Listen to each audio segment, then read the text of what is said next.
Shalom shalom, na wasalimu katika jina la Yesu, na Mungu awabariki popote pale ambapo mlipo. Ninayo furaha sana ya kujitokeza tena siku ya leo kwa kutoa neno la Mungu tena kwa ajili ya watu wa Mungu, maana hii ndio kazi tuliopewa. Mungu awabariki sana. Nashukuru sana kwa wote ambao wako wanafuatilia mafundisho haya, watu walio Kinshasa Kongo DRC, watu walio Amerika, watu walio Bujumbura Tanzania, na mahali pote ambapo mmetufata. Niko naona macomment. Mungu awabariki sana. Na mafundisho ambayo tulikuwa tumefundisha juu ya macho, nimeona watu wengi kabisa wamecomment, na kuna mtu mmoja ameniuliza ya kwamba sasa macho kama ina matatizo kama haya tuyafanye nini? Nashukuru sana mpendwa, naamini ya kwamba tutapata muda ya kuzungumza, na nitayagusia kwa kipengele cha pili wakati nitazungumza kuhusu tena mahubiri yale yale. Mungu awabariki sana. Nataka tuongelee siku ya leo kuhusu kitabu cha Yohana sura 6 mstari wake wa 5 hadi 12. Ukisoma pale kwenye Yohana, Biblia iko inaonyesha wakati Yesu anatoka na avuka Galilaya kwenye kisima au kwenye maji ya Tiberia. Biblia inasema alipoenda kule watu wengi wakamfuata kwa kusikia maneno la Mungu, lakini wengi Biblia inasema walimfuata kwa sababu ya ishara walizoziona kwake. Nielewe mpendwa, kilichotuma watu wafate Yesu, kuna watu walivutiwa kwa nguvu za Mungu walizoziona kwake. Kuna baadhi ya wengi walimfuata kwa ajili ya neno la Mungu na la uzima ambalo walisikia kwa Yesu. Lakini ukisoma Biblia vizuri, Biblia inasema wengi wao walifuata Yesu kwa sababu kuna ishara walizoziona kwa Yesu.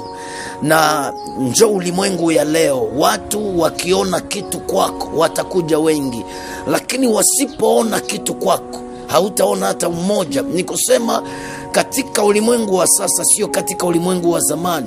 Ulimwengu wa sasa inaangalia vitu wala sio mtu, na ndio maana nakuombea na nakutakia mbingu ziwe wazi kwa ajili yako, zikukumbuke, zikubariki utokapo, zikubariki uingiapo, zibariki kazi ya mikono yako, zibariki uzao wako wa tumbo lako, ibariki hatua ya miguu yako, na kila kitu utakachokifanya Mungu akupatie heri. Biblia inasema walipofuata Yesu, ikafika muda fulani Yesu iko anafundisha, na ilipofika sasa jioni, Biblia inasema watu wakasikia njaa, na Yesu akaona picha hiyo. Watu wakaja, wanafunzi wakamwambia Yesu, unaweza kuwaruhusu watu waende manyumbani kwao sababu jioni imefika, wakajitafutie chakula? Yesu akasema wapeni chakula. Lakini sikia swali ya Yesu, aliwaambia wape chakula, lakini hawakuwa na chakula. Ila Yesu mwenyewe, Biblia inasema aliwaambia hivyo akiwajaribu, kwa sababu alijua nini atakalolifanya kwa ajili ya mkutano. Hata mazito, maisha magumu unayapitia, Mungu anajua atakalolifanya kwenye maisha yako kule mbele.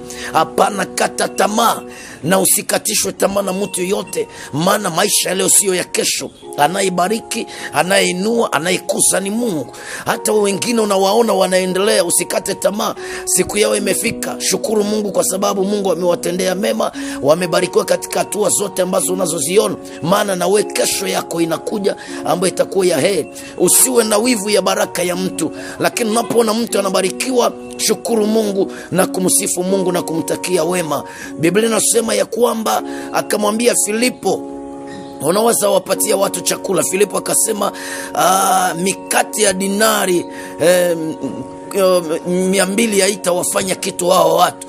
Lakini Biblia inasema ya kwamba mwanafunzi mwingine akajitokeza ambaye ni Andrea, ndugu yake na Simeoni Petro. Biblia inasema akamwambia Yesu, hapa kuna mtoto ambaye iko na samaki 2 na mikate 5, lakini hata kama iko na hiyo chakula kidogo, itawafalia nini watu wote kama hawa? Biblia inasema akamwambia yule Andrea, muite mtoto yule. mtoto akaja na mikate 5 na samaki 2. Biblia inasema Yesu akachukua hiyo mikate 5 na samaki 2, akashukuru, akainua. Aliposhusha, Biblia inasema chakula kikawa kingi. Akawaita wanafunzi wake, akawaambia waketishe watu chini, wakae kwenye majani, watulie, ili muwagawie chakula wale.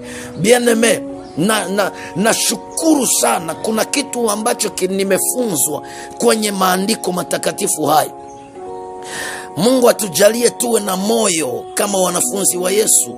Sisi watumishi wa leo, wajakazi wa leo, mitume na manabii, Mungu atupatie moyo ya usuja, moyo ya kupenda wengine kama tunavyojipenda wenyewe. Najiuliza hivi, ni mambo mengi ambayo tunayaona leo. Biblia inasema mitume kabla wao hawajala. Sione wapi ambapo Biblia imeniambia ya kwamba mitume kabla kugawia watu, wao walichukua kwanza pare yao wakajiwekea, alafu wakapatia baadaye watu wale. Lakini Biblia inaniambia ya kwamba wakachukua ile vibweta ambayo ilikuwa kwenye chakula wakagawia watu. Sio kama leo watu wanajipenda sana, watumishi tunajipenda sana, wajakazi tunajipenda sana, waumini tunajipenda sana, hata wapagani kwa Wakristo tunajipenda sana. Hiyo moyo ya kujipendelea imetawala sana katika akili za watu. Lakini tuwe kama vile mitume. Nimeangalia siku hizi hata kwenye makanisa, ukiangalia kwenye makanisa, wakati misaada inakuja, iwe ya mavazi, utakuta kwanza viongozi wanajitia nafasi moja, wanachagua kwanza vitu vizuri, wanatia ni vya kwao, alafu vile vya kuharibika ambavyo havina picha njoo wanagawia Wakristo. Ingawa ni chakula, utakuta wanatola masaki zao, wanaweka, wanasema hii kwanza ni pare yetu. Lakini zile ingine njoo nakuta wanaanza patia watu kipande ya sahani, kipande ya kopo, chakula kidogo kidogo, lakini wao wanajiwekea masaki ambazo watapeleka nyumbani. Na upendo imepoa katika huduma na inapunguza nguvu za Mungu. Watu wamejipenda sana. Biblia inasema mitume wakawagawia watu chakula. Bien-aime, nauliza hivi, kama ingelikuwa ni wewe, njoo anakufanya msimamizi wa chakula fulani ambaye inakuya, je, ungefanya nini? Lakini wabarikiwe mitume na manabii wa zamani, walijinyima kwanza kwa ajili ya kuridhisha wale watu. Na Biblia inasema walikuwa wengi sana, yapata watu 5,000. Na Biblia haiseme wanawake, haiseme watoto. Hii ni hesabu ya wanaume peke yao. Sasa yawezekana walikuwa zaidi ya 1,100. Sasa Biblia inasema walipomaliza kula, Yesu akawaambia, chakula ambacho kimesalia mwende munalogota, hata vile vilivyoanguka mwende munatia kwenye vibweta, pasipotee hata kimoja. Nataka niongee hivi. Unajua watu walifuata Yesu kwa sababu kuna vitu waliona viko kwa Yesu. Yesu alilisha watu, Yesu aliponya watu, Yesu aliokoa watu, Yesu aliponyesha viziwi, viwete, walemavu, mabubu, alifufua wafu. Yani ndio maana Biblia inasema watu walimfuata sana, hata kote ambapo walisikia alienda, hata kama hakuwalaga, hata kama hakuwaita. Biblia inasema walikuwa wanamtafuta, wanamfuata, si kwa sababu tu ya neno la Mungu, lakini kwa sababu waliona ishara. Mungu akupatie vitu bien-aime. Mungu akupandishe kwenye viwango vya juu sana. Mungu akupatie hela. Mungu afungue safari zako. Mungu akupatie ndoa. Mungu akupatie biashara vyako viendelee. Mungu akubariki utokapo uingiapo. Mungu abariki uzao wa tumbo yako. Vile vitu ambavyo watu wanaona, vile vitu vitafanya watu wakusogelee. Tulikuwa na watu wengi ambao walipokuwa na vitu walikuwa na marafiki wengi, lakini vitu vilivyoisha watu wakapotea. Wakati ulikuwa ungali na kazi nzuri, ulikuwa na marafiki wengi sana, walikuwa wanakuja kutafuta hata nyumbani. Lakini jiulize, kazi ilipoisha, wangali wanakuja wangapi nyumbani kwako kukuangalia wala kukusalimu? Na ulipokuwa na biashara, ulipokuwa na maisha, chakula, kila anayefika nyumbani kwako anakula na kunywa, unatoa transport wanaenda, walikuwa kila siku, idadi ya marafiki ilikuwa inaongezeka. Wandugu walikuona kama mtu wa maana sana, walikuona nusu mkombozi.